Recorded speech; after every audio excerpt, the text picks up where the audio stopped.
I love physical media, and digital is great, but I don't think anything can compare to holding an album or a movie in your hands.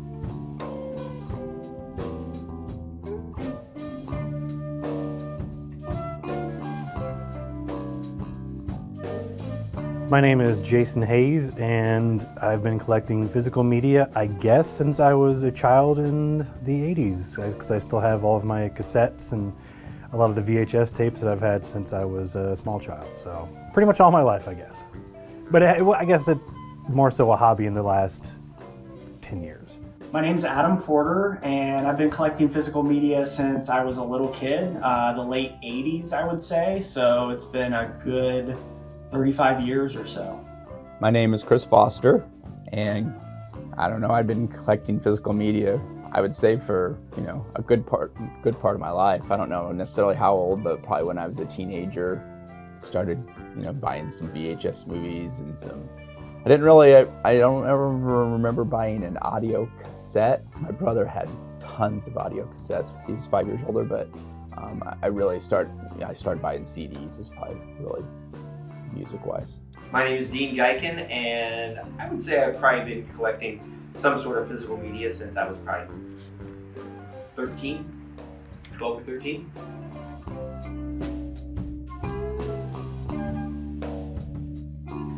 Probably cassettes, just because that was the format of how I listened to music the most as a child. And having so many of the old tapes that I listened to, finding cassettes in the wild is fun. Vinyl became, the popular thing for the longest time, even a decade plus ago. So I was just like, well, I'll buy cassettes. That and they're just a lot lighter. When you move and you have to move crates of vinyl records, it is awful. And I don't recommend it. But, so, yeah, probably cassettes and VHS tapes. I would say vinyl records, probably. That's the physical media I've been collecting the longest. Now, I started with cassette tapes in the 80s, but as far as my own personal interest and things that I go out and search for and collect, vinyl records is definitely the biggest one. I've been building my collection for about 20 to 25 years now. Probably just movies, probably more DVDs than Blu-rays, just because I just kind of like to find the old DVDs if I can, and I'm an 80s child. I like to try to find a lot of old 80s movies that maybe you don't see on TV or streaming as much, so movies mostly, but I still have my CD collection. I have probably over between 500 and 600 CDs, and I do have some records, not a lot, maybe like 30 to 40 maybe, or something like that. I would like to get into that more, but that's a little bit, I try to look for the deals, and a lot of the records the prices are pretty high these days. Well, at one time, my favorite type of media probably was vinyl records. Currently now, it's kind of an interesting switch. I'm collecting old record and radio equipment.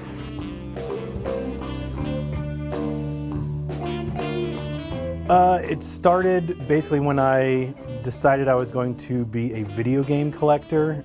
About 2013, I believe I started that. And that was kind of just predicated on I wanted to have all of these games that I never got to have as a child. So I never had a Sega Genesis, I never had, I always had Nintendo consoles, but there was always games that I wanted and never had. So it was just like to have the whole collection there and everything, and the boxes of the old consoles, which I still have some of those, but I got rid of a lot of that because the market for video games is insane, because my generation has bought them all, and now they're all worth extreme amounts of money. So decided I'd put my focus elsewhere.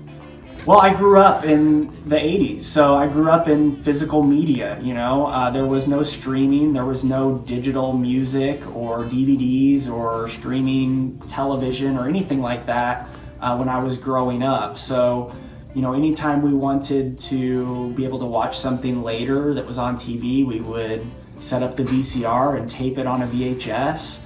Anytime I wanted to be able to listen to music at home, you went to the music shop at the mall and bought the cassette tape, you know? And so that's kind of just how it was when I was growing up. When we transitioned into the 90s, CDs became the popular format for music. I had an enormous CD collection, as most music lovers did back then. But it was kind of in the late 90s, moving into the 2000s, where I started collecting vinyl records. And interestingly enough, vinyl records were a format that weren't very popular when I was growing up. They had been kind of phased out by cassette tapes and then by CDs. But I just found that I could find some really cool, obscure music on records that I couldn't find on other formats. And there's also just something kind of magical about the physical format of a vinyl record that I fell in love with, as far as being able to listen to my favorite music. I just think just growing up and being kind of immersed in music and movies and TV and just being around that. My brother kind of did it when he was older. He, like I said, he collected audio tapes. I actually have a thing of tapes that my brother gave me. And these were tapes that he, at the time, was like, I can't really find these on CD or whatever. Do you think you could like convert them or anything? And I was kind of like, that's probably not going to work very well. But yet they're still just been sitting here in my office. But he did the tapes like I do the CDs. And this is kind of how my media is these days, mainly because my wife is like, takes up too much space. Where are you gonna put all that stuff? So I took all of my CDs out of their cases and put them like this, and then they're in boxes like this. So that's kind of where I am, how I do my media stuff. Well, that's an interesting question. It was all that was available. I wouldn't say that I was actively collecting it at the time. It was how I enjoyed my music. If I wanted to listen to my favorite band, I had to go out and buy the album, right? It wasn't like I was thinking, oh, I've got to have this one, and this one's worth a lot of money, or this one's hard to find. It was, oh, I like that band, I'll buy that album. And after a number of years, I would have 600 or 700 albums.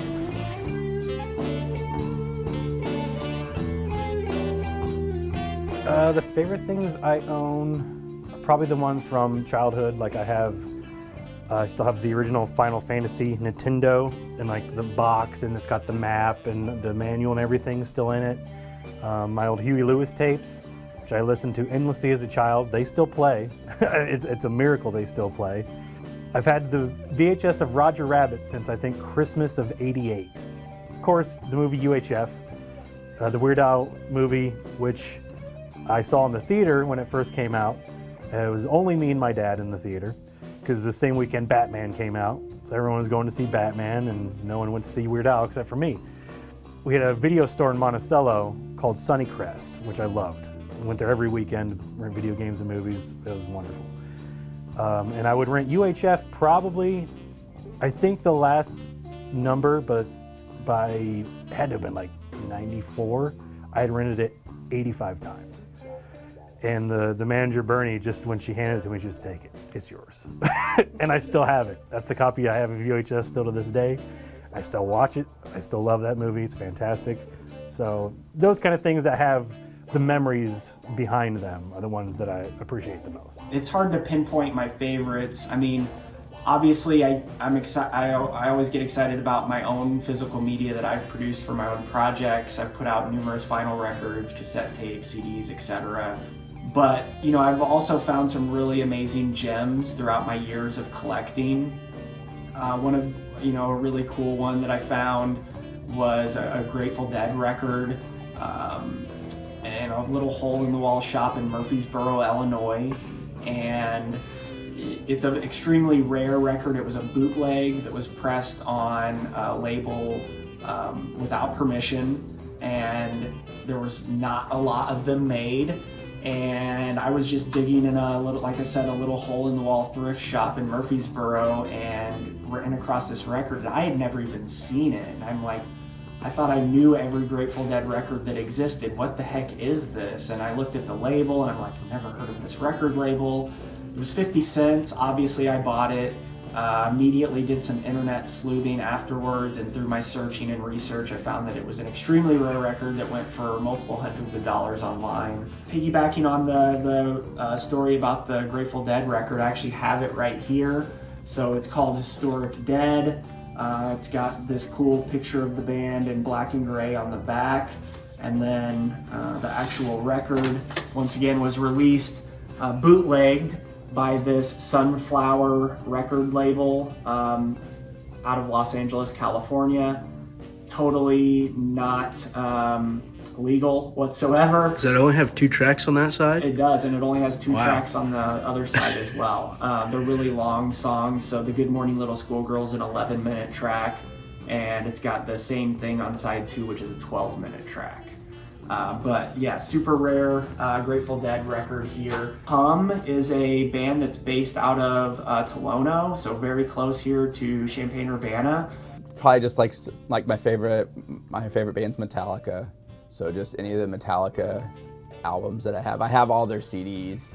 I only have a few of their albums. I have the Black Album and Master Puppets, but I'm hoping just to kind of add those at some point. Garth Brooks' album collection that he put out years ago, that I got that's pretty cool.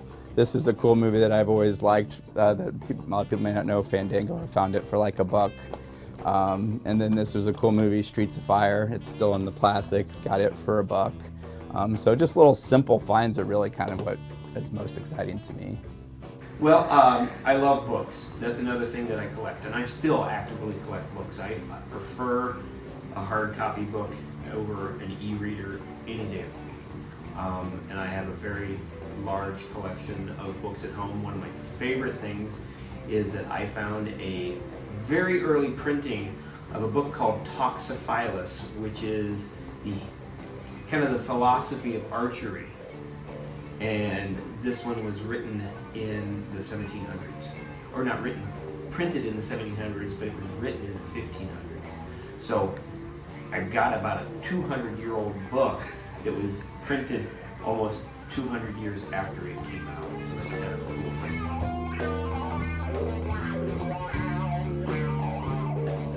Oh, absolutely. I don't actually no. I now subscribe to Peacock because I had to watch WrestleMania. So, but I'll let that run out. But streaming is one of those things to where I like a lot of 80s and 90s stuff. Obviously, I have VHS tapes of the old Teenage Mutant Ninja Turtles cartoon that I grew up on. I don't even know if that's on any streaming platform. I have no clue. But at the same time, the internet is not always going to be reliable. And like, what if something happens and the internet's just kaput for like a month, let's say? Somehow something happens. Everyone's gonna go nuts. And I'll be at home watching VHS tapes and DVDs and playing my video games that I don't have to, don't even get me started on that. I would say the only impact that it's had is that it's easier for me to check out something before I buy a physical copy of it.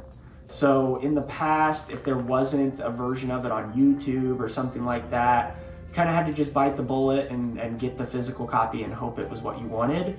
Now with streaming, it's very easy to check out something in advance, even if it's something that was released in the 50s or the 60s, and get a feel for what it is and make better decisions on what I might want to purchase at the store.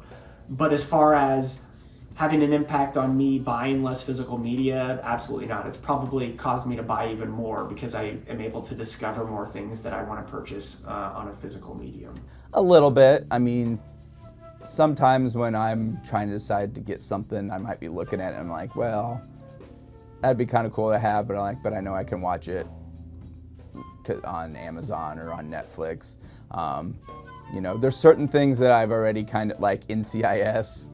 I just got season 20 like the other day, so I have like all the NCIS seasons, and it's kind of like just, that's like a whole binder in itself. But it's kind of like I get them every year, so I might as well just, I kind of want to keep doing it. you know, but it has had a few effects. Some movies some movies that I'm not really able to find, I'll look up and there's a few that I can find and stream it off of there. So I have bought a few movies on there, but I probably have I have less than 10 movies that I've bought just that I can stream on Prime. So for the most part, I really like the physical part. Yes, it pretty much killed it in terms of my vinyl. And it wasn't so much streaming, but I stopped collecting vinyl, started collecting CDs, and then streaming came along, so I stopped buying CDs. So now I listen to most of my music via Spotify or something like that, or I might download some music.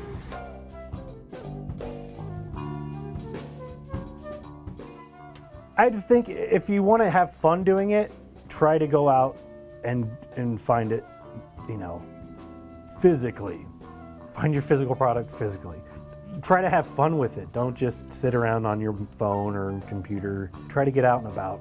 And support the people who are trying to sell these things and keep them relevant too, rather than, you know, people on eBay that are just inflating prices constantly. So Start saving and maybe get a second job.